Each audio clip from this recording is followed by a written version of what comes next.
What a day, what a day, what a day. Welcome, everyone, to Let's Talk News. I'm your host, Leticia Remauro, and this is Tuesday, September 30th, and we have, about 4 more hours until the government shuts down. But hark, we hear news that 3 Democrats are coming over on the Senate side to vote for the CR, so we may avoid the whole shutdown. I'm not sure which one I was rooting for, to be honest with you. I don't like that if we shut down, Social Security checks wouldn't get sent out and then our troops wouldn't get paid. But I really did love the thought of all Congress not getting paid. I love that a lot. But okay, maybe we're gonna avoid it. Hello, Colleen. Good to have you. Oh, I think we have a new format tonight. I don't even know.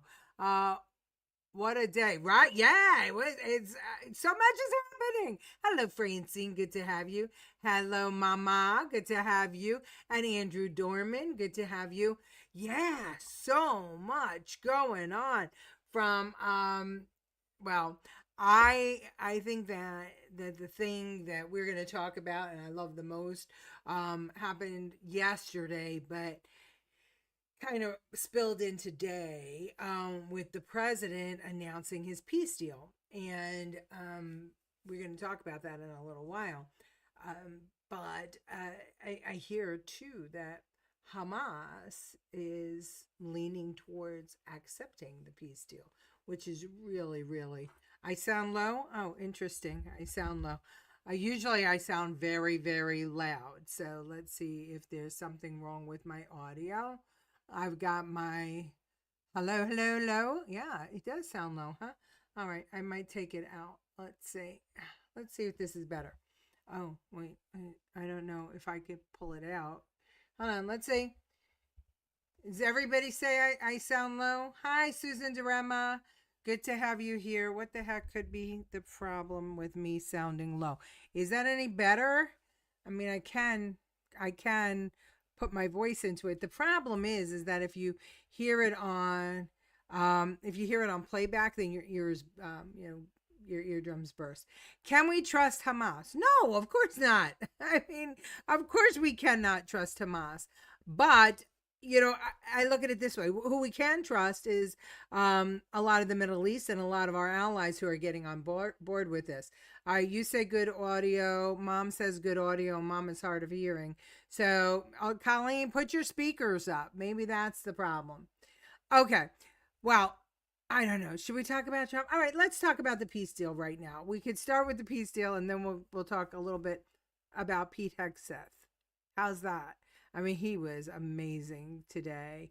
But anyway, well, Hamas. All right, talk to me about Hamas.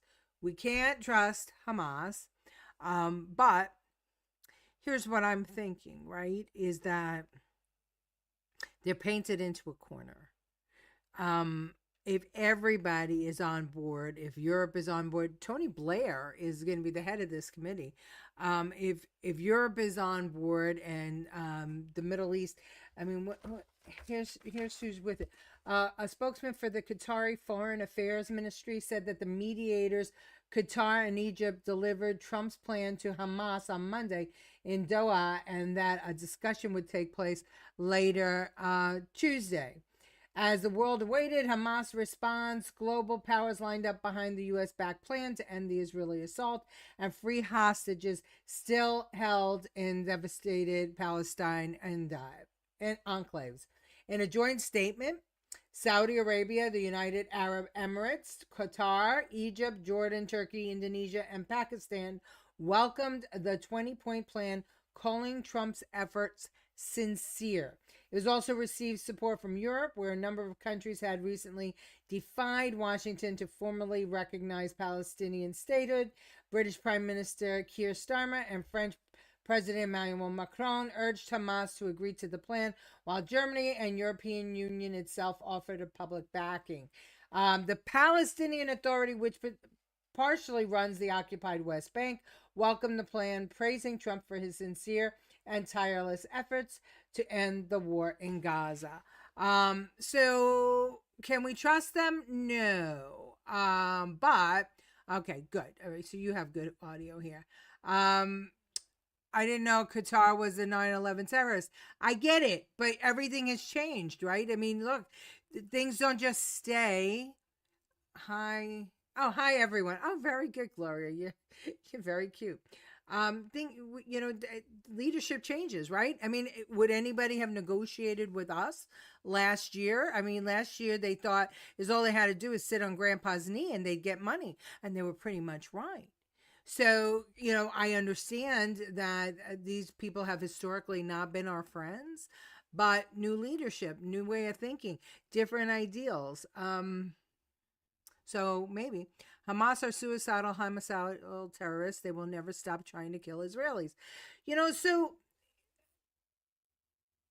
I'm not disagreeing with you, Howard, but here's the thing, right? They know.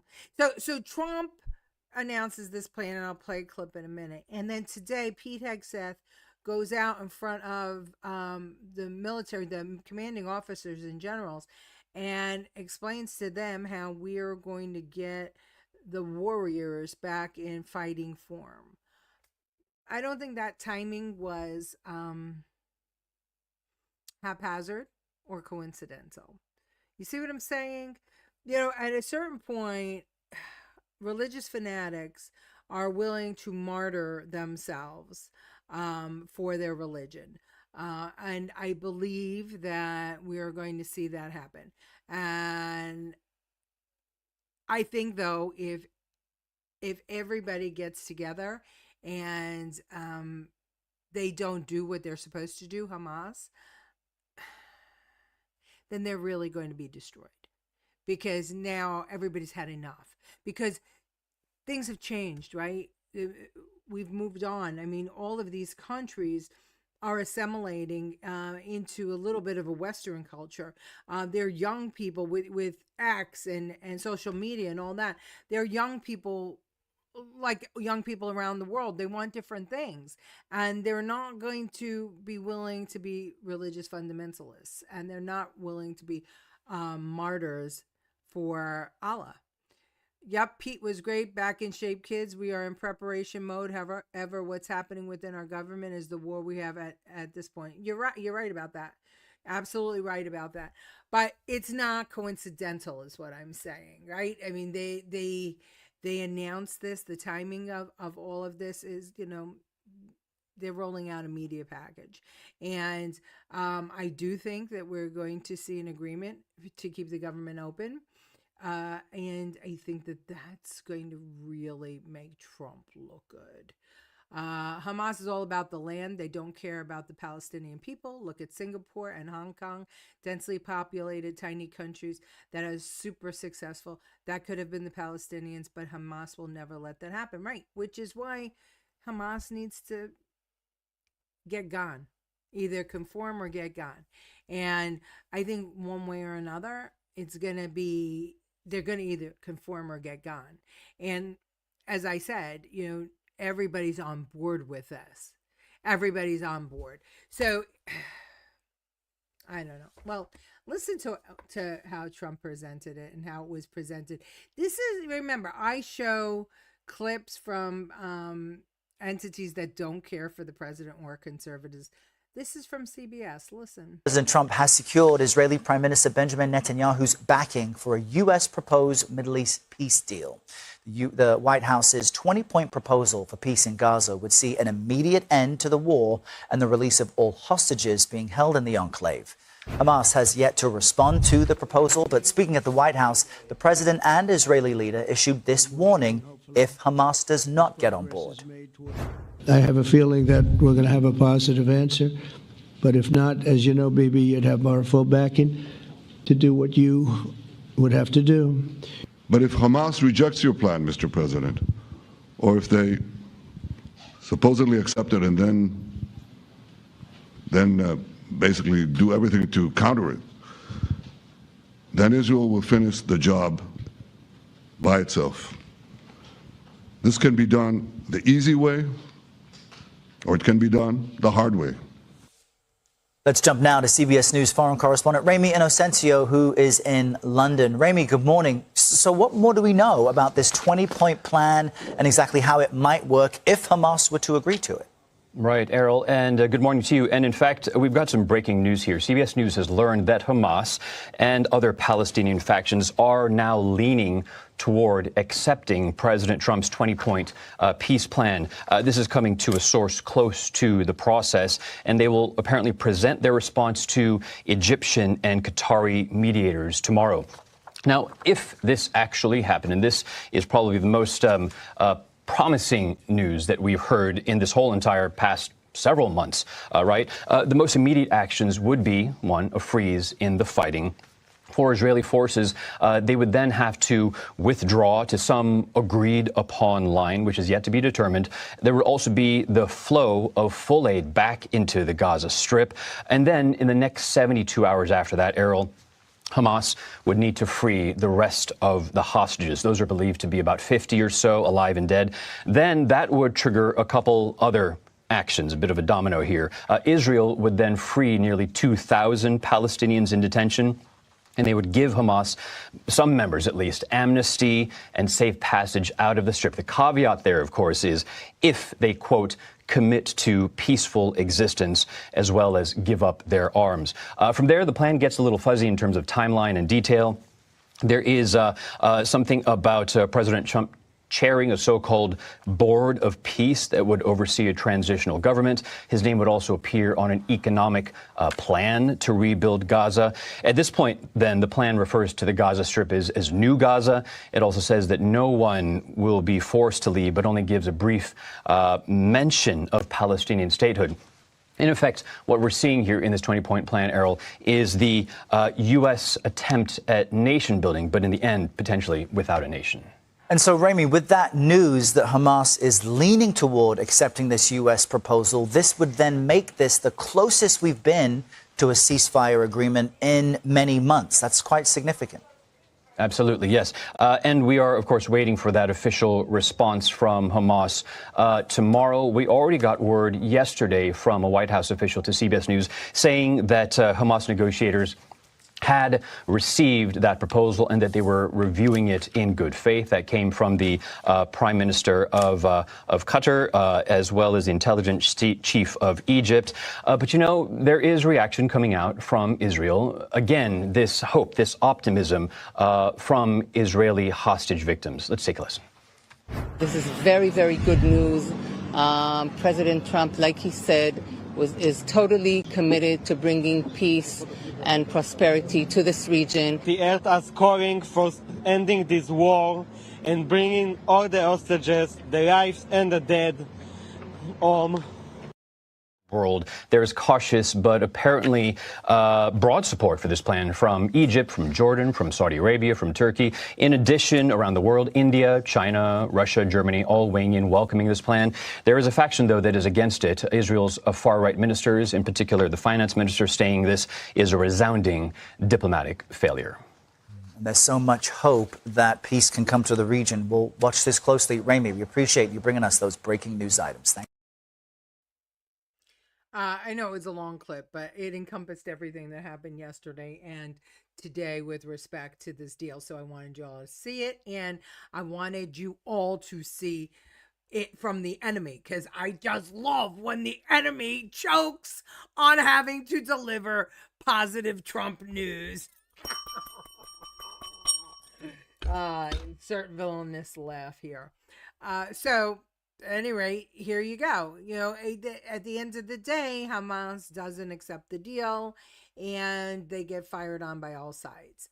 And I mean, they have to, you know, we got to think about something, remember something, right? That Hamas is being led by a bunch of kids now. And are they as fanatical as their parents were?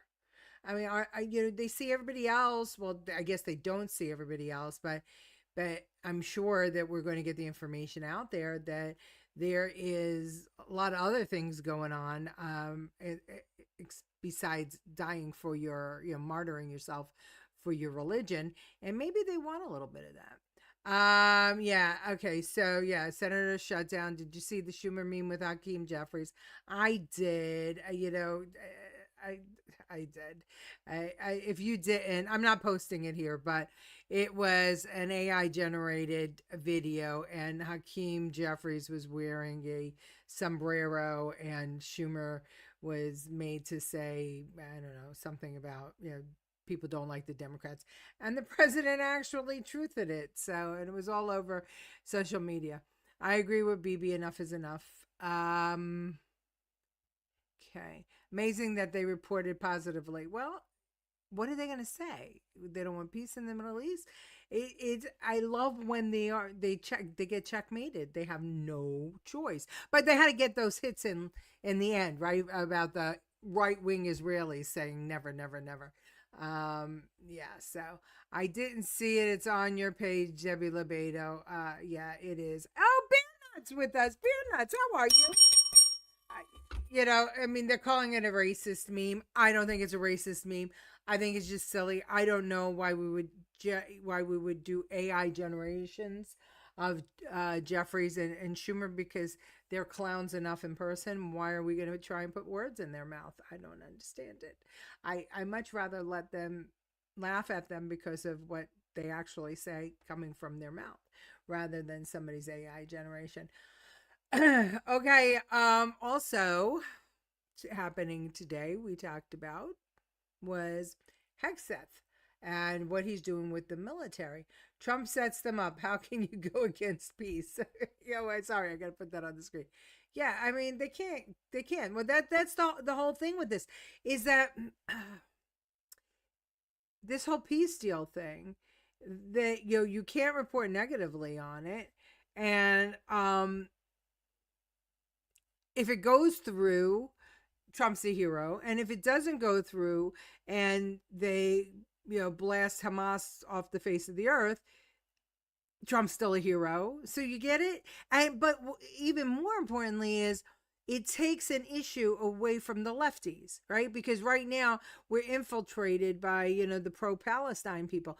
Now what are they going to do? Are they going to expose themselves for being pro-Hamas? That would be really sweet for an election.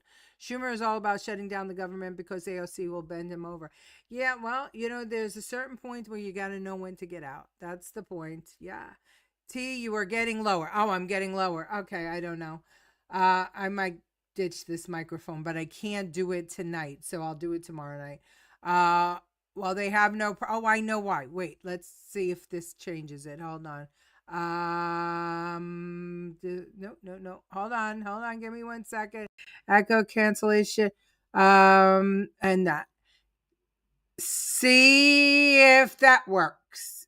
Tell me if I'm better now. Well, they have no problem going against safe streets. Yeah, they don't. But this whole thing is a checkmate scenario, right? If this issue is off our streets, then Trump, Trump can focus on the things that need to be focused on, right? Without distraction, and the news can actually start reporting on the positive things that are actually happening. Good. I'm so glad. Oh, now I'm loud. Okay, so I'll back up a little bit. Yeah, if you have earphones on, I could be very loud. So I had been, well, hopefully it'll adjust now. So, the problem is we're in office. He's in office now almost 10 months. And the news media is reporting on ICE protests, on Palestine protests. They are reporting on bullshit. So he needs to take these issues away from the media so that the media can actually report on what's happening. I mean, prices are going down in the supermarket, but people feel like they're not. What did I hear today? 37% of Americans think America is going in the right direction. That's really low. Now, I know we have to untangle the garbage that Biden did, but that's still low. I mean, they voted for Trump and they're still not comfortable. And that's because the news media is making them feel uncomfortable. That's their job, right? Everything Trump does, they are against, period. They look like idiots. Yeah. Who said it the other day? President Trump is going to come out and say that oxygen is good for you. So people will stop So the TDSers will oppose that. I think 3 Democrats voted with the Republicans to keep the government open. Yes, but I think we needed 8, or we do need 8. And the NFL halftime show is a guy called Bad Bunny who is protesting ICE agents. Yes, well, I think that the NFL is dead. That's what I think. I think that, like Bud Light, they lost their way. And I know that I have not watched football, and I was a diehard football fan, and it breaks my heart. I watch college football now. It's a shame because that's America's pastime, and we're giving it up because we're going in the wrong direction. So anyway, today Pete Hegseth, like Donald Trump, they're taking no bullshit, and he wants to change the way the military operates. Listen. Some of it obvious, some of it hidden. Or as the chairman has put it, we are clearing out the debris, removing the distractions, clearing the way for leaders to be leaders. Foolish and reckless political leaders set the wrong compass heading, and we lost our way. We became the woke department. The new War Department golden rule is this: do unto your unit as you would have done unto your own child's unit. Would you want him serving with fat or unfit or undertrained troops? Or alongside people who can't meet basic standards? Or in a unit where standards were lowered so certain types of troops could make it in? In a unit where leaders were promoted for reasons other than merit, performance, and warfighting? The answer is not just no, it's hell no. High standards is not toxic. Enforcing high standards, not toxic leadership. Leading warfighters toward the goals of high, gender-neutral, and uncompromising standards in order to forge a cohesive, formidable, and lethal Department of War is not toxic. It is our duty, consistent with our constitutional oath. Real toxic leadership is endangering subordinates with low standards. Real toxic leadership is promoting people based on immutable characteristics or quotas instead of based on merit. Real toxic leadership is promoting destructive ideologies that are an anathema to the Constitution and the laws of nature and nature's God. No more walking on eggshells. Of course, being a racist has been illegal in our formations since 1948. The same goes for sexual harassment. Both are wrong and illegal. Those kinds of infractions will be ruthlessly enforced. But telling someone to shave or get a haircut or to get in shape or to fix their uniform or to show up on time or to work hard, that's exactly the kind of discrimination we want. We are not civilians. You are not civilians. You are set apart for a distinct purpose. So we as a department need to stop acting and thinking like civilians and get back to basics and put the power back in the hands of commanders and NCOs. Commanders and NCOs who make life and death decisions.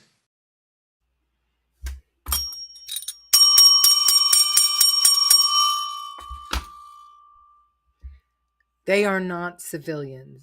They are warriors, and they should not act like civilians. They should not be treated like civilians. They are somewhere in between.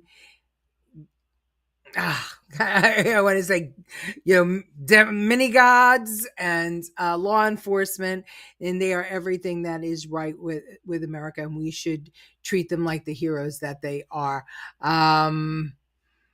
I think Pete's message is for the world, not necessarily the United States. I agree with you on that, Maisie. Hi, Debbie. Yes, amen, amen. We need to be badass, and that's what he is saying. Yeah, I mean, who wants an army? Who wants an army that looks like this? Tell me, who's going to take that army seriously? Do we think that China, Russia, that they are going to take that seriously? Or how about an army that looks like this? Really? Is that what we want? Is that who we are? Is that America? Is that the face we want to put out there on America? And lastly, the most scary of them all, who wants a general that looks like that, right? Fat generals need not apply, and stupid fat generals definitely need not apply. So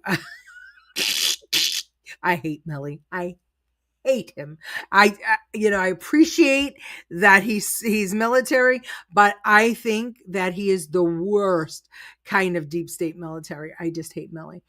So I don't think that, I think that this was intertwined with what's going on in Gaza.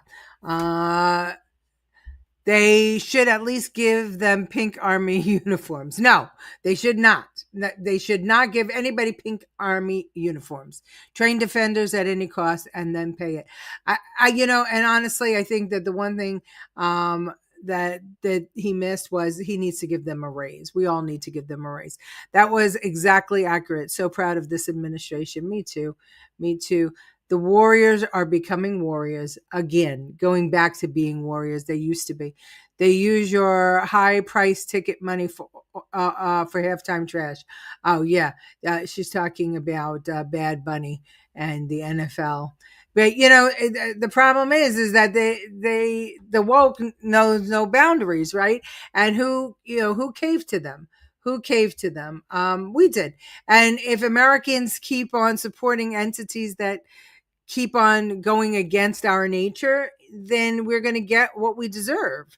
And then we're going to try and take it back later on. Like Sweden is trying to take things back, and like the UK is trying to take things back, and Germany and Ireland and all the European countries that, right here or in Right Stuff, we have been talking about for years now, that the stuff we are mad about here in America came behind what's already been happening in Europe, because the cowards kowtowed to the woke, to a minority percentage of the population, and that's not good.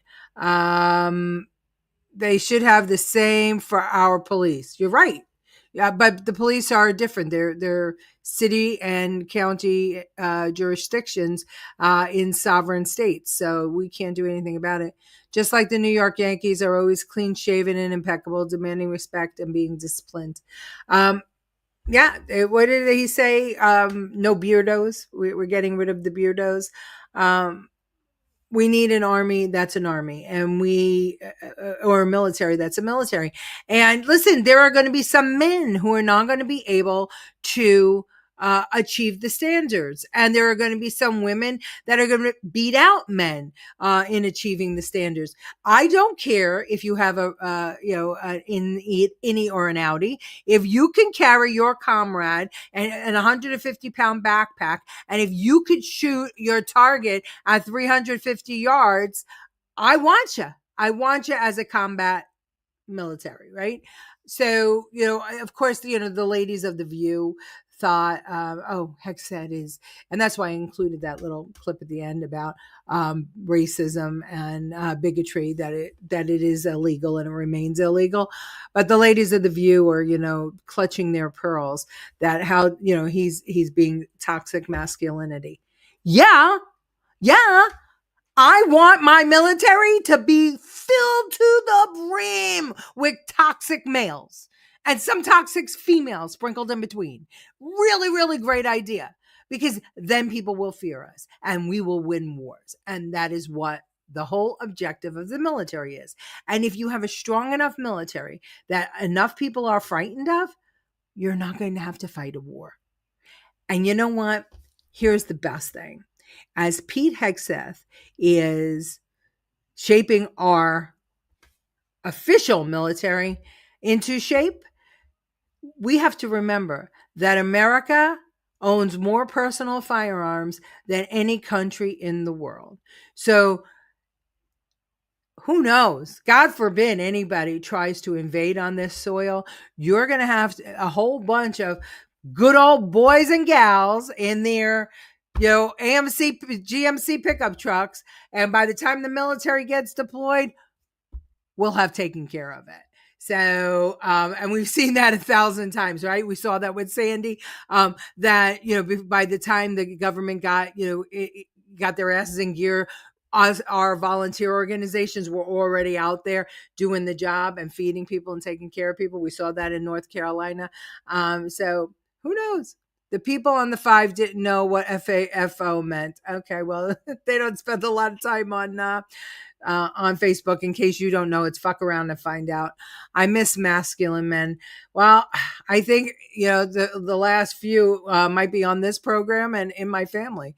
That's the goal. Amen. Yes, it is. Okay, we went over. Thank you very much, everybody, for being here tonight. I will see you tomorrow night at 8:00. Tell your friends, share the show, and let's get a whole bunch of more people over here to join the conversation. Love you all. Thank you.